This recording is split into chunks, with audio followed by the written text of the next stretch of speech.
Hi. When you want to do image classification nowadays, deep learning is the standard approach. However, I've been challenged to do that on the CIFAR-10 dataset without deep learning or convolutional kernels. So I've to use some more traditional methods like support vector machine. SVM alone is simple but only gives about 30 to 40% of accuracy, which is far from ideal, especially when you compare that to 80 to 90% by some state-of-the-art deep learning models. During my research, the best SVM-based models that are found on the internet could only achieve 50%, and that's still not enough.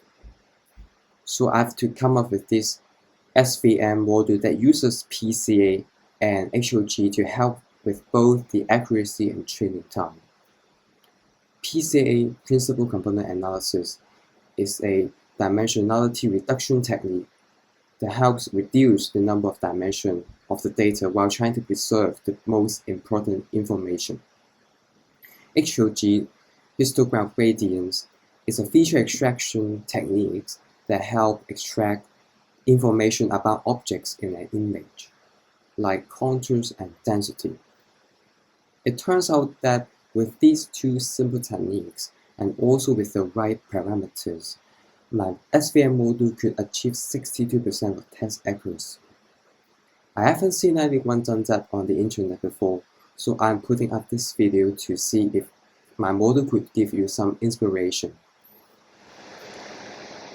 The source code I'm showing here is freely available under the MIT license on my GitHub. You could instantly run it on Google's free Colab instance without any installation. The source code is actually very straightforward, provided that you know SKLearn and NumPy. Now I will go over it. First, we load the CIFAR dataset from carrots and split it into the training and testing sets. Pretty standard stuff. Next, we define a function called preprocess that will do the scaling, grayscaling, and the HOG feature extraction for us. Next, we could just call this preprocess function on both the training data and the testing data. After doing that, we've already reduced the dimension of the data drastically from 32 times 32 times 3, which is 3072, down to only 324. But that's still not good enough for SVM. So we have to use PCA next. Now, I've tested and found an explained variance ratio of 0.8 to be a good balance. This could be different for different data sets, so you have to experiment this for yourself. After PCA, we are only left with 66 number of components. So that's a really good reduction.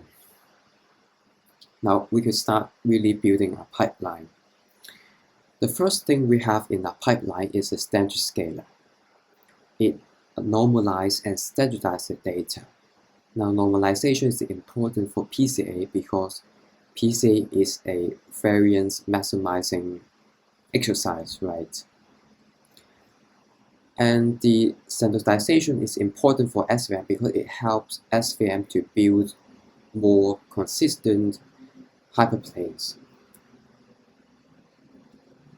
And as for the parameter C here for SVM, you also have to test it out yourself. It could be different for different data sets. And finally, we could just fit this pipeline and make prediction and also score it. As you can see, the accuracy is 62%, which is pretty good. And at last, we could plot the confusion matrix to see how it performs specifically for certain classes. Now you can see our model is rather confused between dogs and cats. and maybe sheep and other things as well. So the next thing you might want to do is perhaps build some specific feature extraction layer for dogs and cats so that the model could better distinguish between them. So that's that. I hope my model gives you some inspiration, and thank you for watching.